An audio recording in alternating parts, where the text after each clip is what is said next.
Chunk बने हुए हैं, जल्दी करिए, इसके बाद की बात करते फिर अपन। इनके साथ के पास ये लिखा हुआ नहीं है तो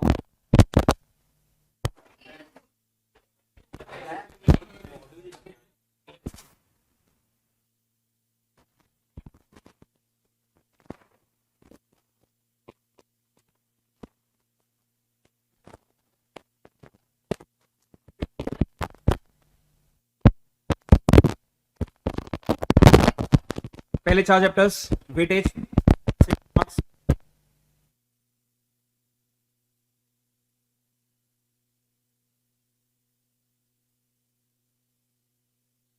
लेके 3 मार्क्स।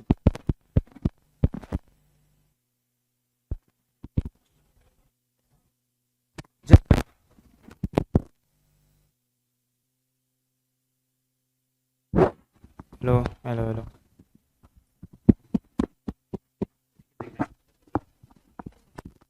तो सही है।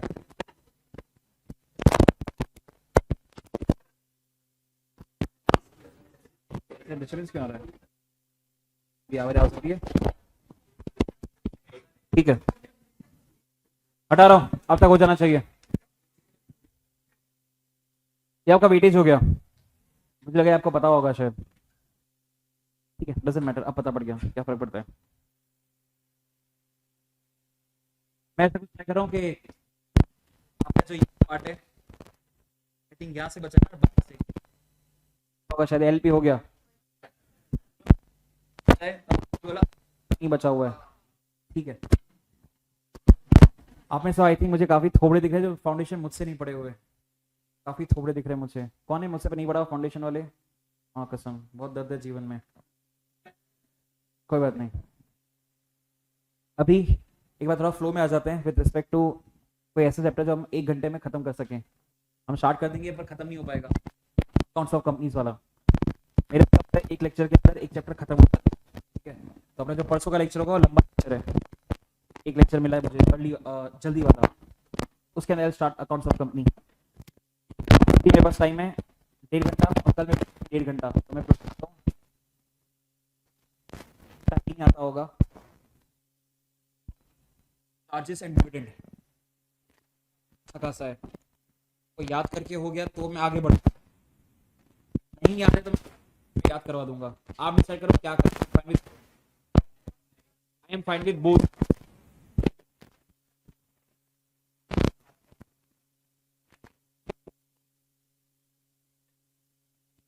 दीदी ऐसा गंदा थोड़ा क्यों बना रखा है तूने? क्या चाहिए लाइफ में बता दे तेरे को। क्या भैया, सब ऑल गुड?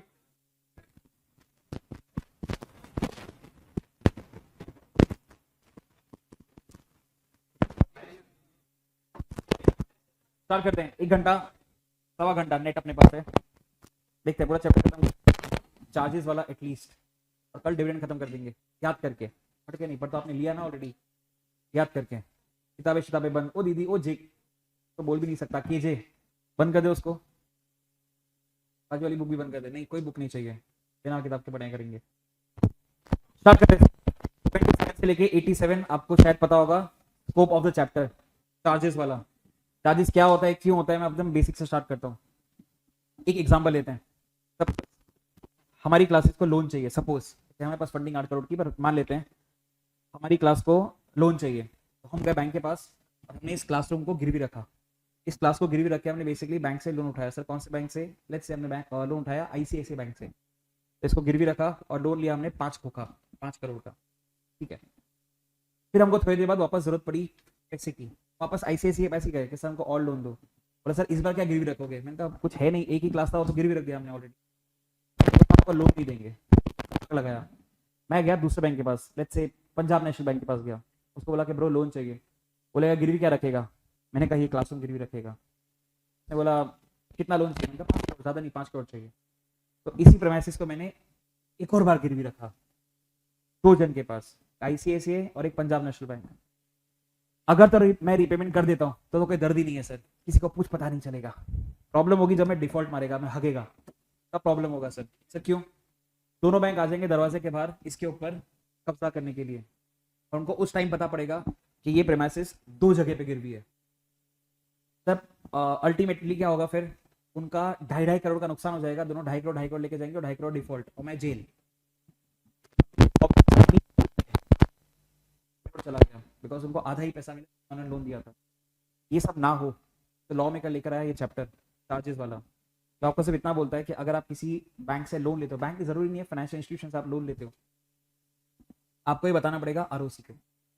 जैसे आप आरओसी को बताओगे, आरओसी अपने डॉक्यूमेंट्स में रजिस्टर के अंदर उसको लिख लेगा कि प्रोफेशनल एकेडमी की ये वाली क्लास, बोरीवली वाली क्लास ऑलरेडी आईसीआईसीआई बैंक के पास गिरवी है।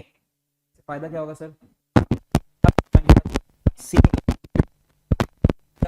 चेक करेगा आरओसी की वेबसाइट पे, शायद नाम सुना होगा mca.gov.in, हाँ वहां पे चेक करेगा, वहां पे उसको ऑलरेडी दिख जाएगा कि सर ये क्लास तो ऑलरेडी गिरवी है।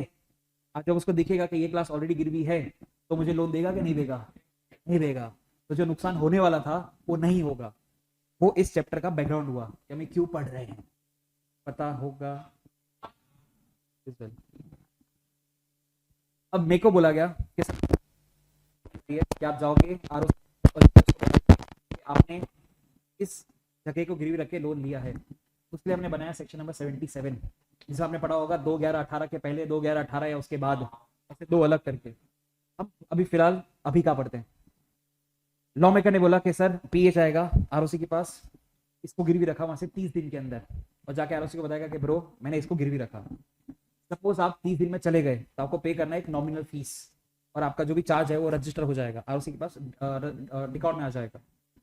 सपोज मैं 30 दिन में नहीं जा पाता, सर 77 बोलता है कि आपको 30 दिन और देंगे, आप 30 दिन के बाद वापस जा सकते हो, अगले 30 दिन में पर इस बार एडिशनल फीस लगेगा। सर हम तब भी नहीं गए, कोई बात नहीं, हम आपको 60 दिन देंगे, बट इस बार it will be add value fees, जिसके अंदर आपसे हम पैसा लेंगे based on value. Add value का मतलब ही होता है बेस्ड ऑन वैल्यू, वो डिसाइड करेंगे कितना उनको चार्ज मुझसे लेने का है।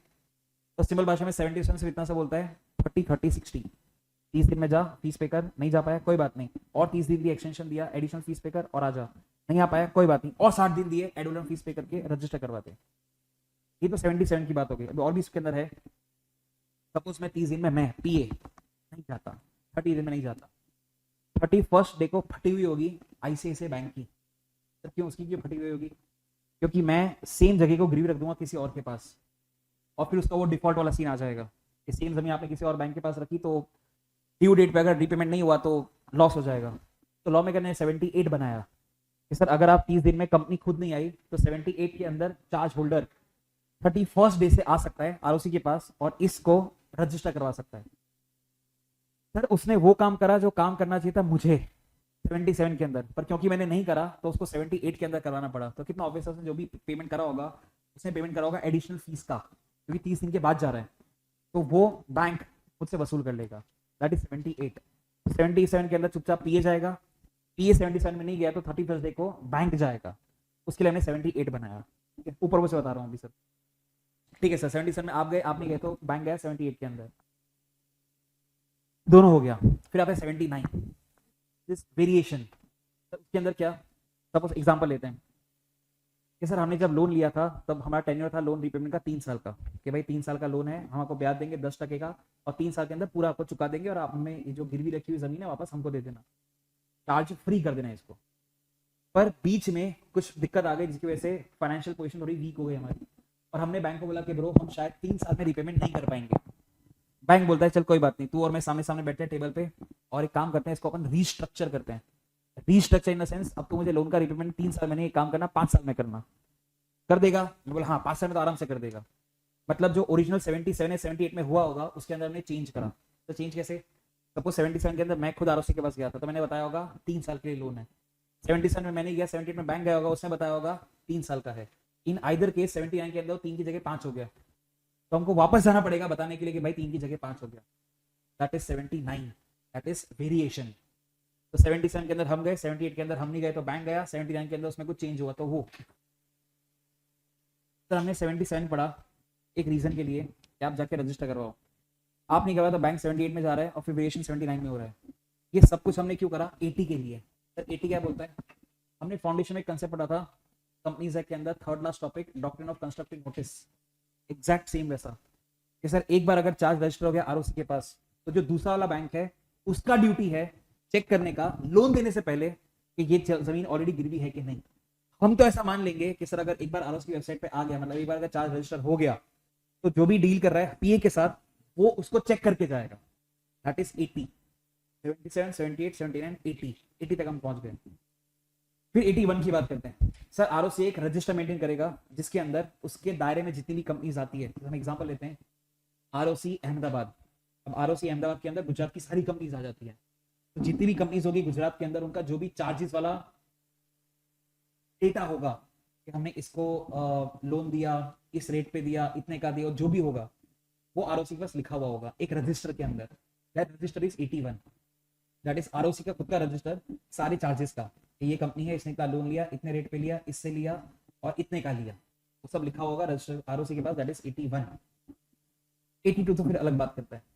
77 से 81 आपको समझ में आना चाहिए, क्योंकि 82 में क्यों नहीं बोला, बिकॉज 82 में पूरा चैप्टर घूम जाता है।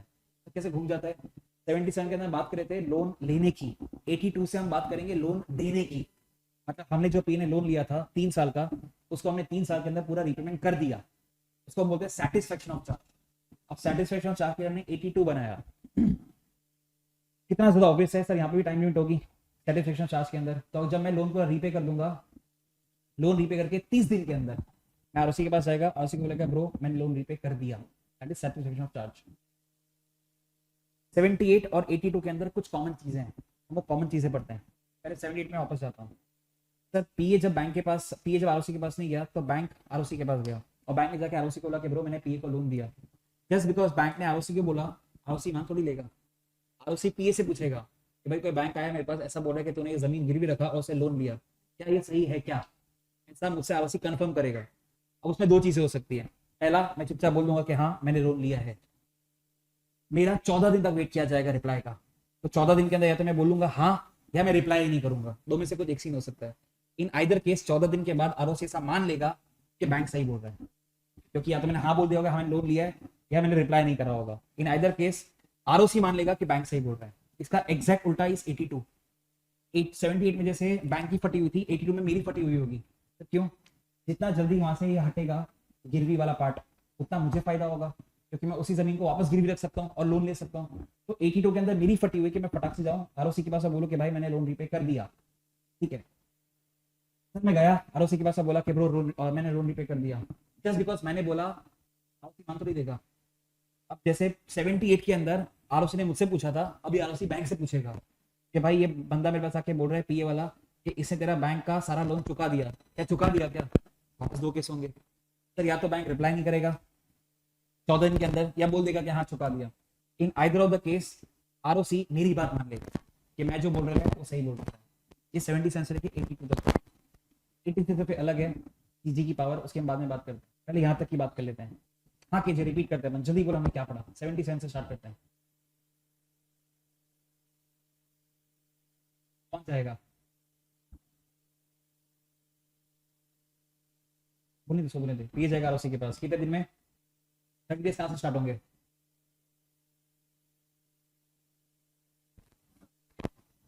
लोन लिया, वहां से 30 दिन कर जाएंगे, किसके पास जाएंगे? नहीं गए तो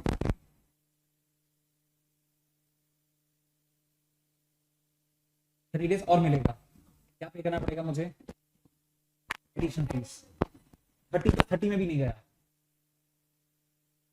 टाइम कितना मिलेगा?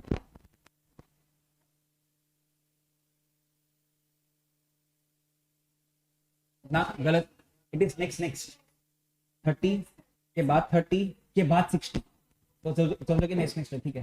बाकी में दीदी 78 जल्दी बोलो, टाइम नहीं हमारे पास। 77 में बी नहीं गया तो कौन जाएगा फिर? बैंक जाएगा। बैंक को हम क्या बोलते हैं? Charge holder. कौन से दिन जाएगा, पहले दिन या 31वें दिन? 31। क्यों? 30 दिन तो मुझे जाना था ना, मैं नहीं गया तो 31 को हो जाएगा। गया और फीस पे करी एडिशनल, क्या बैंक मुझसे रिकवर करेगा कि नहीं करेगा? करेगा, ठीक है। और कुछ नहीं बोल, नहीं पीछे दीदी 79 पे आते हैं। दीदी बोल 79 क्या था? सॉरी ना, इतना नहीं, पीछे सर 79 नहीं पढ़ाओ तुम लोगों ने, ये लो सब थोड़ी बढ़ा रहा हूँ, बाजू में सर 79, नहीं पीछे दी थी 79। मॉडिफिकेशन वेरिएशन क्या होता है उसके अंदर, एग्जांपल दे सकते हैं कोई? ठीक है ठीक है, तो कौन किसके पास जाएगा?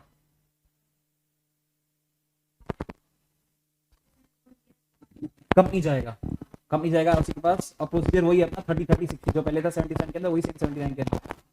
ठीक है, बाजू में दीदी 80 के ऊपर आते हैं।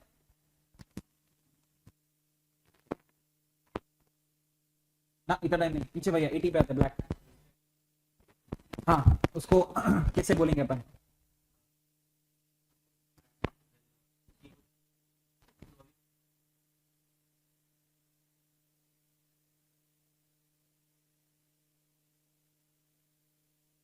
सेम चीज के लिए लोन ले रखा है कि नहीं ले रखा, और उसने चेक नहीं करा तो किसकी गलती? दूसरा वाला जो लोन दे रहा है उसकी गलती होगी। बाजू में सर नेक्स्ट पे आ गए, 81 पे आ गए, कौन करेगा? उसमें क्या लिखा होगा?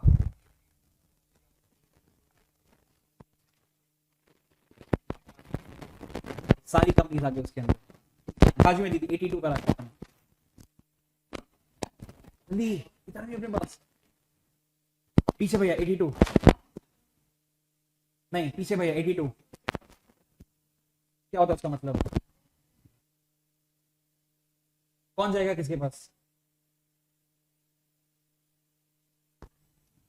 कौन जाएगा किसके पास इज द क्वेश्चन।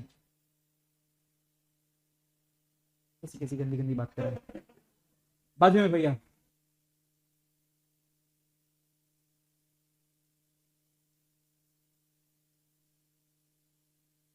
आप मान जाएगा तेरी बात?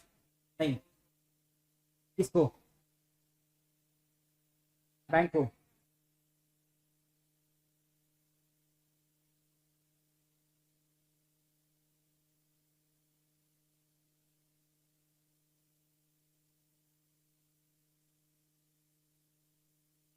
नहीं ठीक बोला, लास्ट में तो हिला दिया उसने, कोई बात नहीं। आगे सजेशन वाले भैया 82 वापस, उसने थोड़ा सा लास्ट में गड़बड़ कर दिया, 82 वापस।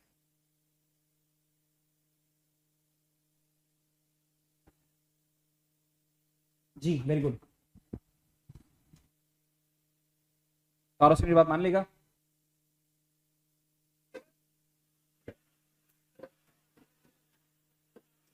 कौन सा दारू पिया बे? मेरे को भी पीने का है, सेम वाला, सेम ब्रांड का, पर साथ में पियेंगे। चीयर्स। मैं जाऊंगा, हाँ बात मान लेगा। कैसी कैसी बातें कर रहे हैं बेवड़े, फाउंडेशन मुझसे नहीं पढ़ा ना तूने, कोई बात नहीं। आगे दीदी तुम तो मुझसे पढ़ा हुआ है 82।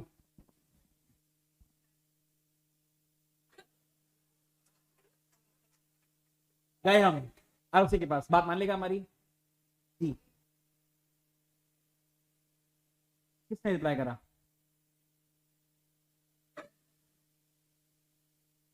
बैंक, अपन बैंक रखते हैं सिंपल भाषा के अंदर, बैंक को दो केसेस हो सकते हैं, या तो रिप्लाई नहीं करेगा 14 दिन गुजर गए, या रिप्लाई कर देगा कि हाँ उसने लोन रिपेमेंट कर दिया। इन आइदर केस क्या होगा फिर? और वहां से वेबसाइट से उसको अपन फिर हटा देंगे। अपने अकाउंट से पढ़ा होगा, something called lease hold property, something called free hold property. तो जब तक वो गिरवी है ना तो उसको बोलते हैं लीज होल्ड प्रॉपर्टी, और जब वो चार्ज सेटिस्फाई हो गया तो उसको बोलेंगे फ्री होल्ड प्रॉपर्टी। तो आपका बैलेंस शीट भी अच्छा दिखेगा, जहां पे ऐसा दिखेगा free hold property, that basically means company थोड़ा सा कम डेट के अंदर है और थोड़ा फाइनेंशियली स्टेबल है। ठीक है, वापस मैं बोलता हूँ धीरे धीरे, मेरे को ऐसा लगा आपको आता होगा, जल्दी जल्दी बोला था, हग रहे हैं लोग यहाँ पे कुछ कुछ, कोई बात नहीं, धीरे धीरे बोलता हूँ, आपस जल्दी जल्दी। 77 सर हमने लोन लिया, हम जाएंगे आरओसी के पास 30 दिन के अंदर कि ब्रो हमने लोन लिया। आप बोलोगे, आरओसी उसको लिख लेगा इस कंपनी ने लोन लिया, इस बैंक से लोन लिया। सपोज आप 30 दिन के अंदर नहीं गए तो आपको हमने 30 दिन और दिए। सपोज आप उस 30 दिन में भी नहीं गए तो आपको हमने 60 दिन और दिए। क्या आओ आरओसी को बताओ कि आपने ऐसा लोन ले रखा है, ठीक है। तो 77 के अंदर अगर आप नहीं गए तो लॉ में क्या बोलते हैं 78 बनाया, जिसके अंदर 31st डे पे बैंक जाएगा क्योंकि बैंक की फटी हुई है। आपको समझ में सेक्शन क्यों आया, तो रट्टा नहीं मारना पड़ेगा आपको। 78 के अंदर क्योंकि बैंक की फटी हुई है, 31st डे को बैंक जाके बोलेगा कि हाँ ऐसा कुछ हुआ है, ओ बेवड़े, ओ किधर आगे से घुस गया, बैठ गया। टाइम देख एक बार कितना हुआ, डजंट गिव अ डैम। बैठ बैठ जल्दी बैठ। 78 के अंदर बैंक गया आरओसी के पास, पर आरओसी ने बात मानी नहीं उसकी। आरओसी ने पूछा कंपनी से कि क्या सही में ऐसा कुछ लोन उनका ट्रांजेक्शन है क्या।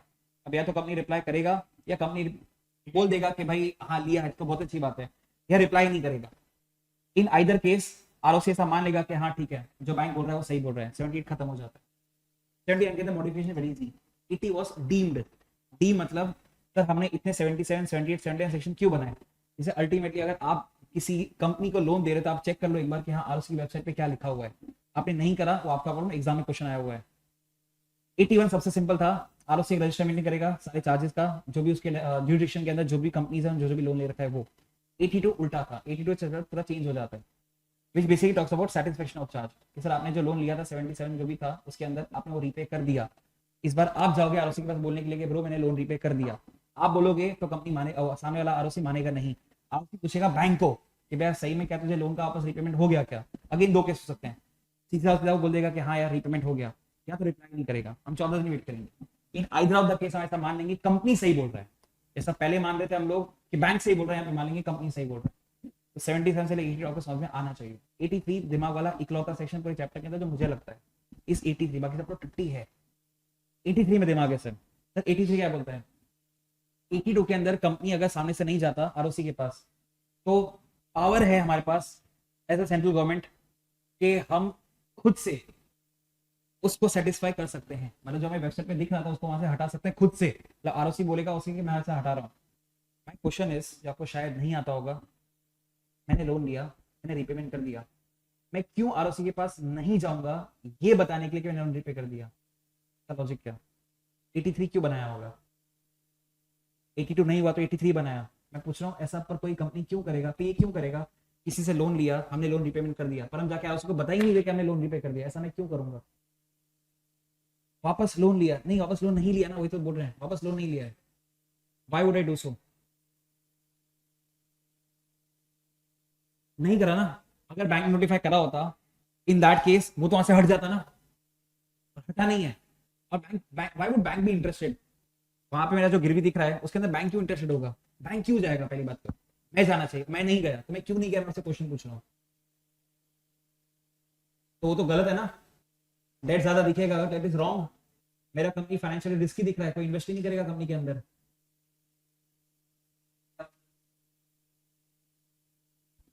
आंसर थोड़ा अच्छा करना पड़ेगा, राइट है बट इनकम्प्लीट है। अनसिक्योर्ड क्रेडिटर्स की बजाने के लिए मेरे पास जब अनसिक्योर्ड क्रेडिटर्स पैसा मांगने आएंगे, मैं उनको क्या बोलूंगा कि भाई पैसा मेरे पास है नहीं, और जो पैसा है असेट वसेट वो ऑलरेडी गिरवी है। अब जैसे मैं दिखाऊंगा असेट ऑलरेडी गिरवी है, सामने वाला कुछ कर नहीं सकता बिकॉज कंपनी के अंदर लायबिलिटी लिमिटेड होता है, तो झक मार के बोलेगा छोड़ यार मेरा पैसा डूब गया, जबकि रियलिटी ऐसी है नहीं। रियलिटी में वापस असेट मेरे नाम पे आ चुका है, पर वहां पे दिख रहा है अभी भी। तो अनसिक्योर्ड क्रेडिटर्स को आप पागल ना बनाओ, इसलिए हमने सेक्शन 83 बनाया कि हम सब खुद से सेटिस्फेक्शन ऑफ चार्ज रिकॉर्ड कर सकते हैं। आपको बैकग्राउंड पता है तो आपको रट्टा नहीं मारना पड़ेगा। 84 के ऊपर आते हैं सर, अगर आप लोग अभी तो हम बात कर रहे थे लोन रीपे कर दिया, सर ऐसा भी तो हो सकता है आपने लोन रीपे नहीं करा।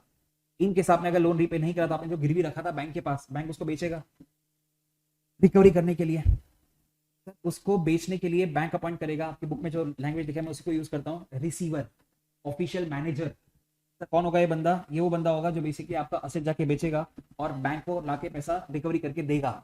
उसके लिए वी हैव 84। ठीक है सर, वो भी हो गया। हम पहले बात करते हैं 86 की, विच इज बेसिकली पेनल्टी। हमने इतने सारे सेक्शन बनाए, 77 से लेके चैप्टर स्टार्ट किया, 77, 78, 79, 80, 81, 82, 83, 84 एंड इवन 85। आपने अगर नहीं माना तो लॉ में क्या बोलता है, आपको पेनल्टी लगेगा। तो 86 is penalty for non compliance of, अब तक हमने जो भी पढ़ा उसका नॉन कंप्लायंस। सर 85 बच गया अभी भी। 85 क्या हुआ, वेरी सिंपल, आपके सिलेबस में है नहीं, आपकी बुक में लिखा भी नहीं अच्छे से। कंपनी खुद का भी रजिस्टर मेंटेन करेगा जिसके अंदर उसने लिखा होगा मैंने कहां से लोन लिया, कितना लोन लिया, क्या गिरवी रखा, कंपनी का खुद का register. How is it different from 81। अरे आरओसी जो रख रहा है वो तो सारी कंपनी का रख रहा है, यहाँ पे तो खाली खुद की कंपनी का रख रहा है। एंड 87 लास्ट में इट इज अबाउट रेक्टिफिकेशन। तो एक तो सेक्शन का ओवरव्यू हुआ। आपके सिलेबस के अंदर फॉर्म नंबर्स भी है जो एमसीक्यू में आता है। CHG 1 2 3 4 5 6 7 8 9 तक है, आता है कि थोड़ा बहुत आता है। ठीक है, बात करते हैं। I start with 1 and 9। Sir अगर मैंने लोन लिया किसी बैंक से तो मुझे आलोचना समझना पड़ेगा CHG 1। अगर डिबेंचर उठाया है इसके सामने जो है तो CHG 9। In either case creation हो या मॉडिफिकेशन हो, हम 1 एंड 9 सबमिट करेंगे। ठीक है, चेक कर दिया। What next? आलो से आपको देगा CHG 2। तो हमने याद रखना कितना सिंपल है सर, हम अगर चार्ज क्रिएट करेंगे तो हम 1 देंगे, आलो से हमको 2 देगा, दैट इज 77 78 हो गया। सर फिर हमने बात कही थी वेरिएशन के बारे में। अगर वेरिएशन रजिस्टर करवाना है तो again it is the same, CHG 1 और 9। इसके लिए भी CHG 1 और 9 ही है, पर इस बार सामने से CHG 2 नहीं आएगा, 3 आएगा। 3 तो सर 1 हमने चार्ज रजिस्टर किया, 2 के अंदर हमको सर्टिफिकेट मिल गया ROC से। ठीक, तो ठीक है, वेरिएशन का हो गया। 4 5 उल्टा, जब सेटिस्फेक्शन ऑफ चार्ज होगा तो हम देंगे उसको 4, वो देगा हमको। तो 1 2 3 4 5 और 9 टू बी वेरी सिंपल आपके लिए। वापस रिपीट करता हूँ सर, हम जब लोन लेंगे और चार्ज को रजिस्टर करवाएंगे उसके लिए भी है 1/9। 1/9 क्यों बोल रहा हूँ? बिकॉज अगर अदर देन डिबेंचर है, जो अपना तक एग्जांपल कर रहे हैं, दैट इज 1 का एग्जांपल, इसको जमीन को गिरवी रखा अपन और लोन उठाया, उसके लिए 1 होगा। डिबेंचर्स है तो 9 होगा। तो आप जो उसको देंगे that will be 1/9। It is both for creation as well as modification. आपके आंसर तो यही जाएगा 1 या तो 9। सामने से आएगा 2 या 3। क्रिएशन वाला है तो 2 आएगा, वेरिएशन वाला मॉडिफिकेशन वाला है तो 3 आएगा। तो 1 2 और फिर वेरिएशन का 3। 4 5 उल्टा हो गया सर। आपने बोला लोन रीपे कर दिया तो आपने दिया 4 कि ब्रो मैंने लोन रीपे कर दिया, वो आपको देगा 5। 6 एग्जाम में आ चुका है मल्टीपल टाइम्स, तो हम 6 को थोड़ा अच्छे से याद करने की ट्राई करते हैं। सर 6 कौन से सेक्शन से कनेक्टेड है? 84 से कनेक्टेड है। सर 84 क्या था? अपॉइंटमेंट ऑफ रिसीवर, जो आपका असेट बेचने वाला था। आपने अगर लोन रिपेमेंट नहीं करा अगर, तो एक रिसीवर अपॉइंट होगा जो आपका असेट बेचेगा। सपोज आप एक कंपनी है, कंपनी आपको एक आदमी दिख रहा है सामने जो आपका ये जमीन बेचने वाला है। आप उसको अच्छी नजर देखोगे या गंदी नजर से देखोगे? हम पिए ठीक है, हम यहाँ बैठे हुए लेक्चर ले रहे हैं, वहां से एक आदमी आया और आदमी बातें कर रहा है, अच्छा ये बेच देंगे, ये बेच देंगे, ये बेच देंगे, 5 करोड़ आ जाएगा, और मैं ये सब देख रहा हूँ। तो मैं उसको अच्छी नजर देखूंगा या बुरी नजर से देखूंगा? बुरी। मेरे को तो दर्द होगा ना यार, ये मेरा ये असेट वसेट बेचने वाला है, तो उसको गाली दे रहे हैं। तो गालियां पे नहीं सुनता, रिकॉर्ड हो रहा है, तो ऐसा बोल देते हैं साला छक्का आ गया। जैसे मैंने बोला छक्का आ गया, दैट इज बेसिकली CHG 6। तो 6 का कनेक्शन है, तो 6 का कनेक्शन हो गया बेसिकली 84 के साथ। पहले 6 और 9 इजी पीजी। कनेक्ट करके देखोगे अगर, तो आपका ऐसा कनेक्शन होना चाहिए कि सर जो सेक्शन नंबर 77 था उसके अंदर कनेक्शन है CHG 1 का /9 का। 78 की बात करें अगेन CHG 1 का, CHG 9 का। 79 की बात करें CHG 3 का। 82 की बात करें CHG 4 का एंड CHG 5 का, सेटिस्फेक्शन ऑफ चार्ज। 84 की बात करा, CHG 6 आ गया। आपको सेक्शन के साथ चार्ज नंबर लिंक अगर होगा तो आपके दिमाग में चैप्टर लॉजिकली फिट है, नहीं तो हम रट्टा मार रहे होते। फिर क्या बचा? पेनल्टी का मैंने ऑलरेडी बताई दिया आपका। 86 वाला इज अबाउट पेनल्टी। फिर लास्ट एक 87 करके एक और सेक्शन है। सर वो क्या बोलता है? सर आपने सेटिस्फेक्शन ऑफ चार्ज जो करना होता है उसमें आपको जो टाइम लिमिट दिया हुआ दैट इज 30/300। 30 दिन दिया आपको रजिस्टर करवाने का, नहीं करवाएगा तो आपको 300 दिन मतलब 30 + 270 मिलता है। सपोज आप तब भी नहीं करवा पाए, आपको एडिशनल टाइम चाहिए, कोई बात नहीं, आप आओ हमारे पास 87 के अंदर, रिक्वेस्ट कर लो, जेन्युइन रीजन बताओ, हम आपका टाइम एक्सटेंड कर देंगे। दैट इज लास्ट वाला सेक्शन 87। ये ऊपर पर 7 बताया। एक बार मेन नोट्स में ओपन करता हूँ और फिर उसको याद करने की ट्राई करते हैं। अभी आपको मैंने सिर्फ ओवरव्यू दिया। इंटर के अंदर 100 में जाते हैं, यहाँ जाते हैं ऊपर वापस। ये देख, इस सेक्शन का चंक हुआ, बाद में लिखने का टाइम देंगे आपको, पहले समझ लेते हैं। 2 क्लॉज 16 जो डेफिनेशन है, ठीक है, उसकी बात नहीं करें। 77 की बात करते हैं। देख, duty to register charges etcetera. 78 की बात करते हैं, application for registration of charge by charge holder मतलब बैंक। 79 की बात करते हैं, 77 to apply in certain cases, हमने लिखा वहां पे बाजू में मॉडिफिकेशन। 80 की बात करते हैं, date of notice of charge, बाजू में लिखा समझने के लिए डीम नोटिस। 81 की बात करते हैं, register of charges to be kept by ROC। 82 की बात करते हैं, company to report satisfaction of charge. 83 की बात करते हैं, power of ROC to make entries of satisfaction and release in absence of intimation by company. ठीक है, काम की बात, in absence of intimation from company. 84 हमने अभी पढ़ा, सीएचजी 6 वाला point, intimation of appointment of receiver और मैनेजर। 85 की बात करते हैं, कंपनीज रजिस्टर ऑफ चार्जेस। फिर 86 की बात करी हमने, पनिशमेंट फॉर कॉन्ट्रावेंशन 77 से लेके 85, एंड देन लास्ट में 87 rectification bye CG in register of charges. ये फॉर्म नंबर्स आते बाद में उसके पास अपन, ये तो बेसिक्स आपको आता है तो हम इसकी बात नहीं कर रहे, हम सीधा यहाँ पे आते हैं सर 77 के ऊपर, ड्यूटी टू रजिस्टर चार्जेस। ये पुराना है, हम फिलहाल नई की बात करते हैं, यहाँ से बात करते हैं। In case of creation of charge on और आफ्टर 2/11/2018 का सब अमेंडमेंट आया था। हमने बोला सर कंपनी बताएगा आरओसी को intimation of charge, form number हमको ऑलरेडी आता है CHG 1/9, within 30 days from creation of charge in India या outside India, tangible asset, intangible asset plus instrument जो भी आपने वो कॉन्ट्रैक्ट बनाया होगा। ऑल्दो रियल वर्ल्ड में बात करो तो इनटेंजिबल के ऊपर आजकल नहीं होता है। सर आपने बता दिया, इंटीमेट कर दिया, और उससे आपको देगा सर्टिफिकेट कि भाई हमने रिकॉर्ड कर लिया, दैट इज CHG 2, तो आपने 19 दिया, उसने आपको 2 दिया। नीचे आते हैं, if not registered with in 30 days ROC may on application by company allow such registration to be made within 60 days of such creation। समझाने के लिए ब्रैकेट के अंदर नेक्स्ट 30 with additional fees। नीचे if not ROC may on application allow registration within further period of 60 days, next 60 obviously after payment of additional fees। Sir नहीं समझ में आया, डायग्राम देख लेते हैं, डायग्राम से it should be very easy. Date of creation of charge, वहां से 30 days फीस पे करते हैं, नहीं करा आपने, और 30 days दिए एडिशनल फीस पे कर, टोटल 60 days हो गए, 30 + 30, नहीं करा आपने, और 60 days इस बार एडिशनल फीस पे। ये पूरा जो भी हमने ऊपर लिखा उसका ये समरी हो गया,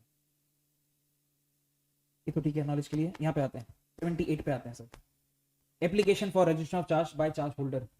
देखते हैं 1 2 3 4 से समझ में आ जाना चाहिए। पहले 1 की बात करते हैं, देखते हैं 1 में क्या हो रहा है। सर कंपनी ने प्रॉपर्टी गिरवी रखी मनी लेंडर के पास, चार्ज होल्डर के पास। नंबर 2 के अंदर सर उसने हमको लोन दिया, माशाल्लाह। फिर थर्ड आया, कंपनी आरओसी के पास नहीं गया, ठीक है, क्रॉस मारा है मैंने, नहीं करवाया अपने registration of charge with in 30 days, this is third. And फिर हम आ गए 4th पॉइंट के ऊपर, जो मुझे दिख रहा है यहाँ से आता हुआ, जैसा जो चार्ज होल्डर है वो आया आरओसी के पास CHG 1/9 सबमिट करने के लिए इंस्ट्रूमेंट के साथ एंड एडिशनल फीस के। क्यों आया? टू रजिस्टर द चार्ज, ठीक है सर। फिर आगे बात करते हैं सर, आरओसी मान नहीं लेगा उसकी बात, आरओसी पूछेगा कंपनी को कि ब्रो ऐसा कुछ, क्या बोलना है तेरे को, तो हमने ये बोला। इससे 2 केस, पहला इफ नो रिप्लाई और no objection received within 14 days, ROC shall register the charge। Last point, charge holder shall recover additional fees paid to ROC from company, discuss किया हमने। एंड ऑब्वियसली कंपनी को तो penalty लगेगा 86 के अंदर। Sir क्यों? अभी भी पढ़ा 77 से लेकर आपने 85 कुछ भी फॉलो नहीं करा तो पेनल्टी 86 में, तो जो भी आपने करा नहीं करवाया उसकी वजह से आपको पेनल्टी भी लगेगा। ये वो आपका 1 2 3 4 5 6 7 8 78 के अंदर।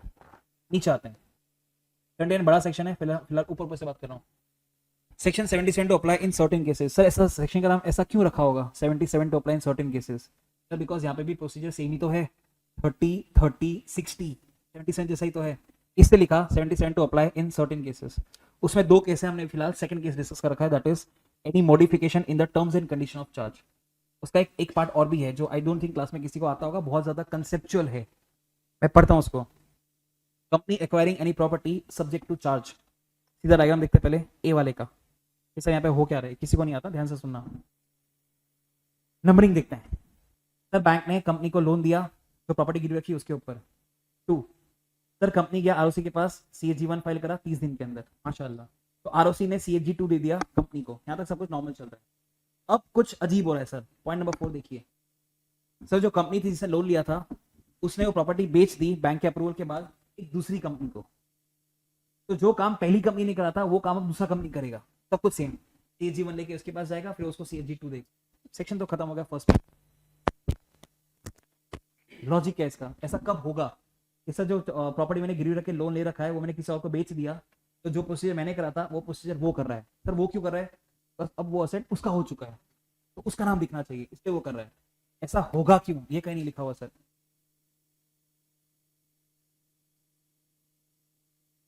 नहीं, रॉन्ग।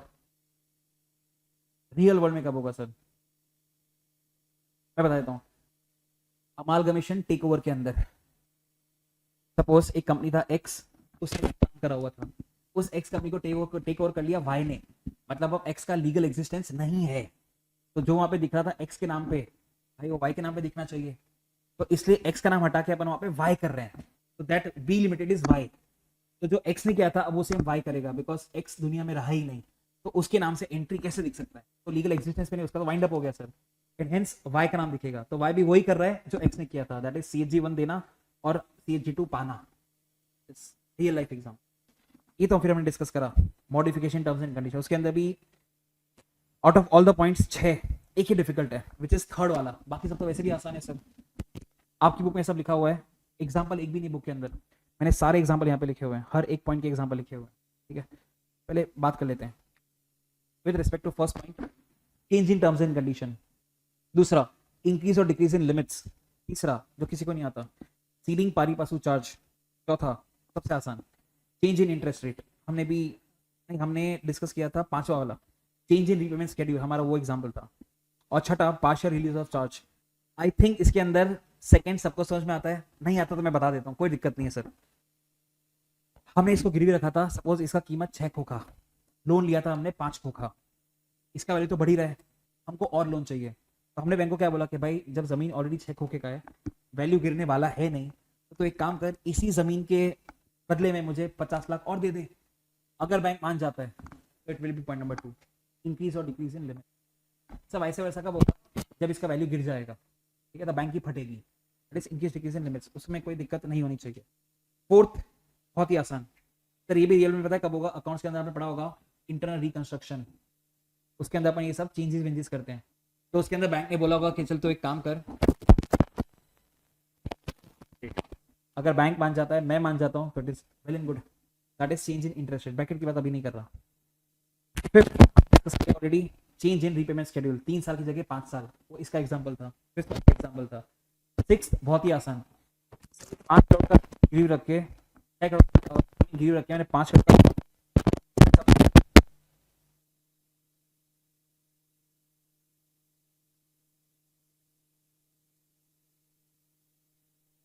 तो गलत है ना,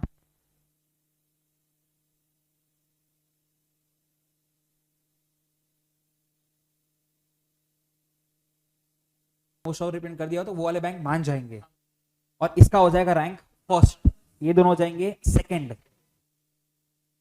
ठीक है, परफेक्ट है, तो आपको पारी पास हुआ था, अब सीडिंग भी आ गया आपको, ठीक है। आगे बढ़ते हैं, फर्स्ट पॉइंट की बात कर sir, change in terms and condition, again बहुत अच्छा पॉइंट है, आपको लॉजिक पता हो तो लॉजिक क्या बोलता है, इस एग्जांपल के अंदर कंटिन्यू करो सर, मैंने ये गिरवी रखा और सामने हमने लोन लिया, अब टर्म्स एंड कंडीशन में ऐसा लिखा हुआ है मेरे और बैंक के बीच में कि मैं ये सेम जमीन किसी और को गिरवी नहीं रख सकता, भले पार्शियल रिपेमेंट हो जाए फिर भी नहीं रख सकता, उसको हमने पढ़ा हुआ है फाउंडेशन के अंदर as a negative covenant.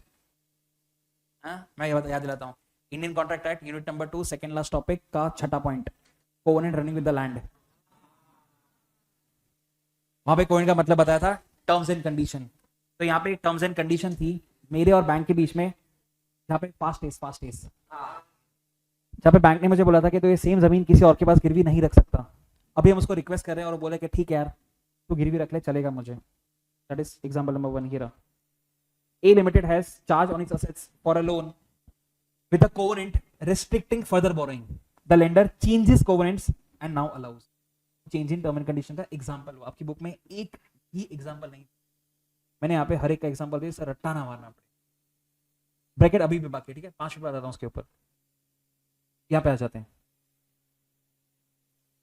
Variation के अंदर, मॉडिफिकेशन के अंदर हमने डिस्कस कर लिया इसको ऑलरेडी, ये sir 1 and 9 will remain the same, 30 वाला जो भी हो सब कुछ सेम ही रहेगा, आपके पास जो अब आएगा that will not be 2 that will B 3, जो आपको आरओसी से मिलेगा, ठीक है। आगे बढ़ते हैं, 80 एकदम छोटू सा, deemed notice of charge, when any charge is registered under section 77 on any asset, any person acquiring such property asset या उस पे कोई भी लोन वोन दे रहा है, shall be deemed to have notice of charge from date of registration, ठीक है, हम पूरा चैप्टर पढ़, तो दैट इज कंस्ट्रक्टिव नोटिस। 81 छोटू सा इतना सा, ROC to maintain register of charges with respect to every company, any person on payment of prescribed fees can inspect the register, ठीक है सर। 82 पूरा चैप्टर घूम गया sir, company to report satisfaction of charge, again हम लोग diagram में देखते हैं समझने के लिए नंबरिंग से। पहला, सर कंपनी ने लोन रीपे कर दिया मनी लेंडर को। नंबर 2, कंपनी भाग के गया आरओसी के पास विद इन 30 डेज इन्फॉर्म करने के लिए कि ब्रो मैंने रीपेमेंट कर दिया है। ठीक है, आपने बोला, आरओसी ने मान लिया ऐसा होगा नहीं। आरओसी नोटिस देगा चार्ज होल्डर को, मतलब बैंक को, कि भाई ऐसा ऐसा मेरे पास आके ये बोल रहा है कि इसने लोन रीपेमेंट कर दिया, क्या ये सही है? तो वहां से फोर्थ आया। ऐसा 2 केस हो सकते हैं, या तो चार्ज होल्डर से कोई रिप्लाई नहीं आएगा, या नो ऑब्जेक्शन रिप्लाई आया ऐसा बोलते हुए कि हाँ जो भी वो बोल रहा है सही बोल रहा है, मतलब no objection within 14 days. In either of the case ROC shall register satisfaction of charge, उनका रीपेमेंट हो चुका है, एंड अकॉर्डिंगली सीएचजी 5 आ जाएगा।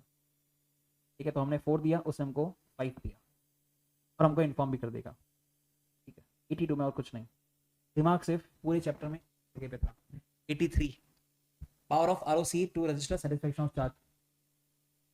हमने लॉजिक डिस्कस किया, पढ़ लेते हैं अंदर एक बार। देख, company didn't inform about satisfaction of charge to ROC, but ROC satisfied. पहला, debt has been repaid.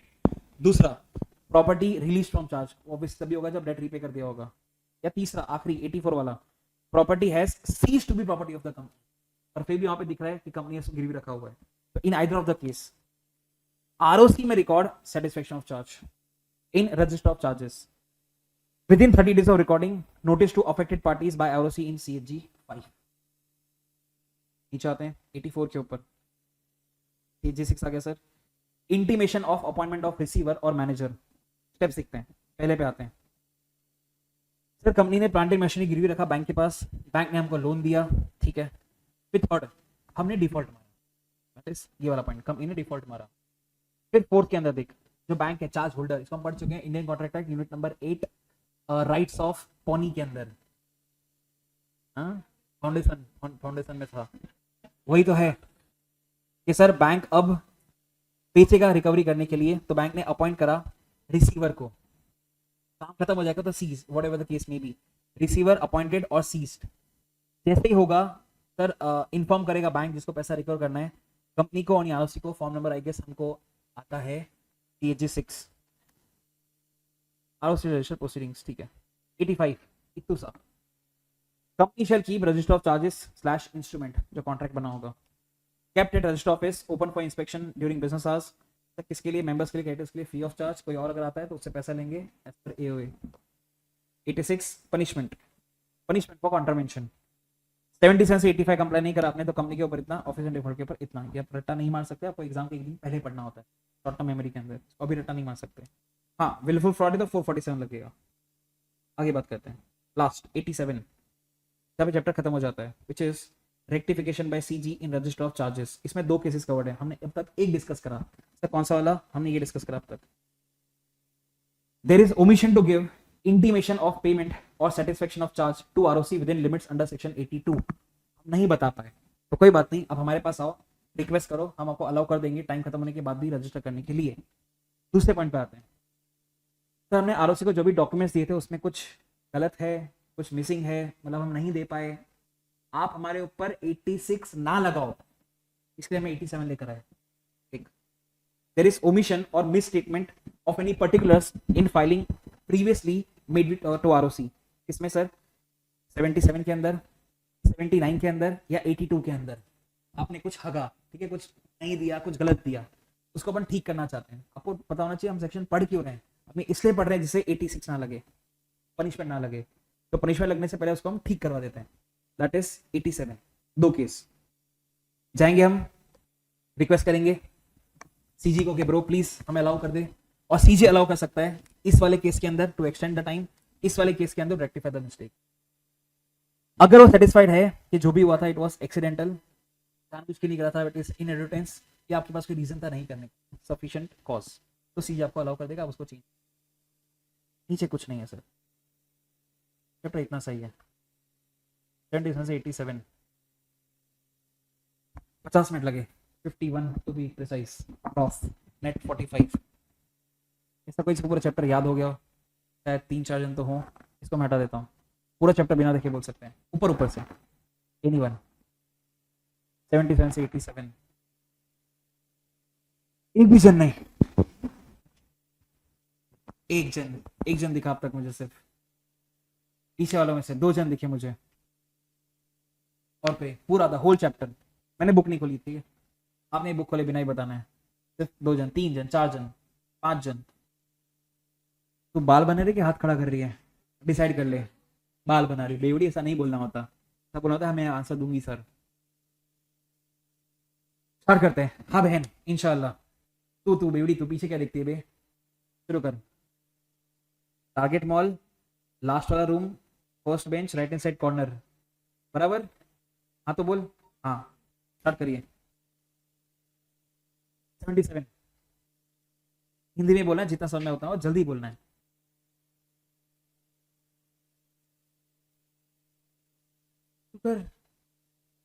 Company,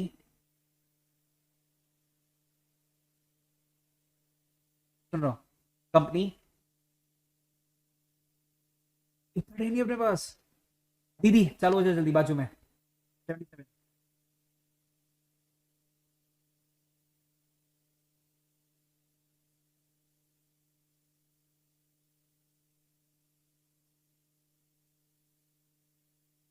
1/9 जो भी है उसकी बात नहीं करें अभी, कंसेप्ट की बात करें। हाँ कितने दिन में जाएगी? नहीं गई तो? नहीं गए तो? ठीक है, ठीक है। हाँ ऑब्वियसली।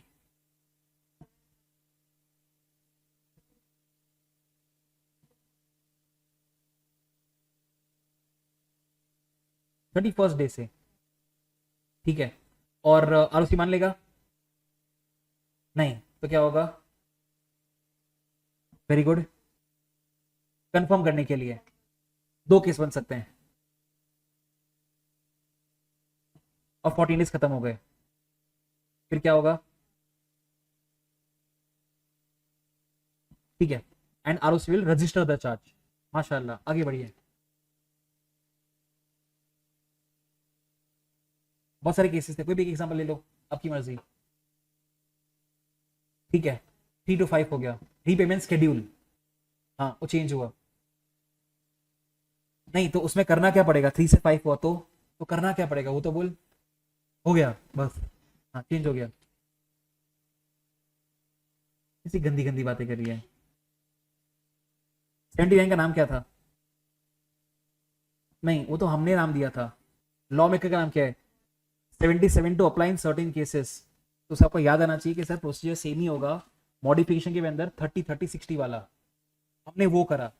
वहां से क्या आएगा? CHG 3। ठीक है आगे बोलिए। 80।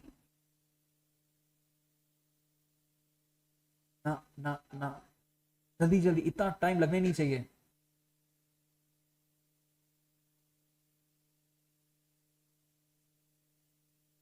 और नहीं करा तो उसकी गलती। हाँ, क्या सोचे? नहीं नहीं किया तो क्या करे फिर? तो उसकी गलती, नहीं किया तो आगे बोल।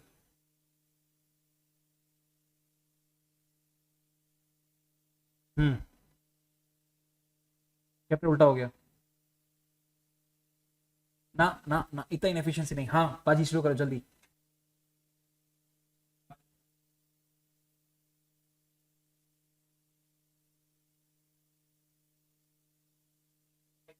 जी, और मान जाएगा? नहीं। किसको? बैंक को?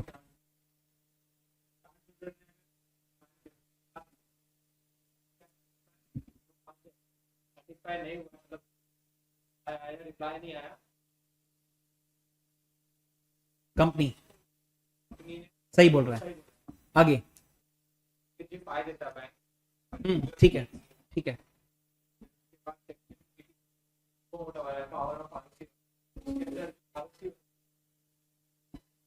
खुद से, खुद से satisfaction of charge, form number.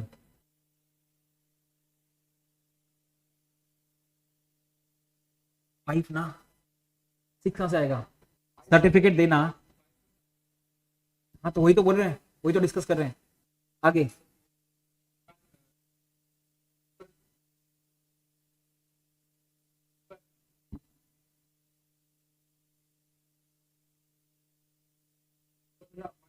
कब अपॉइंट करते हैं?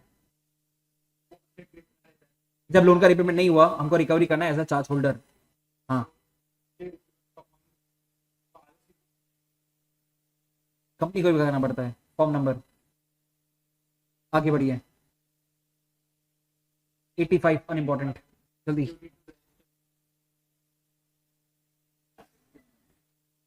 वो तो 77 नहीं था? Register of charges maintain by company.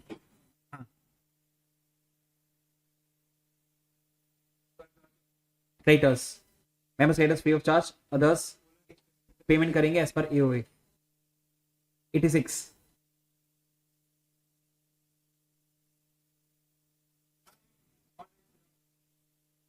ठीक है, 87 दिमाग वाला था,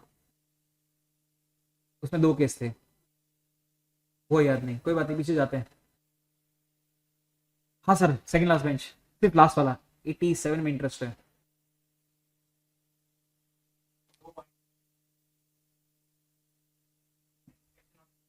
हमने नहीं बताया।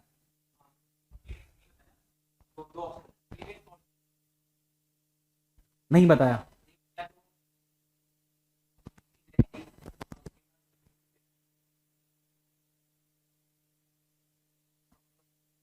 चलेगा, बाजू वाला क्या था? थोड़ा सा मिस्टेक है, चलेगा, बाजू में क्या था?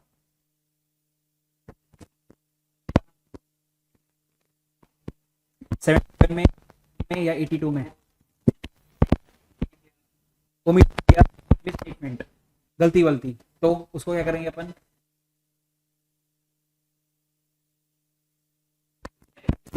ठीक है, आरओसी खाली नहीं बोल।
नीड ऑफ विष्णु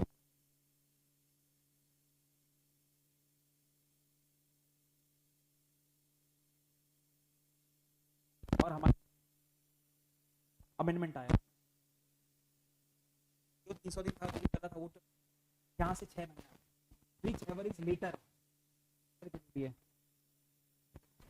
तो चार्ज को रजिस्टर करवाते हैं 300 days from 6 months of to 11-18 whichever is मेरी काम का नहीं आपको सिर्फ एक बार नॉलेज के लिए पता होना चाहिए जो काम का था हमने ऑलरेडी पढ़ लिया इसको हटा दो 1 मिनट हम सुपर समरी की बात करें तो उसकी बात करते हैं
आपको अलाउ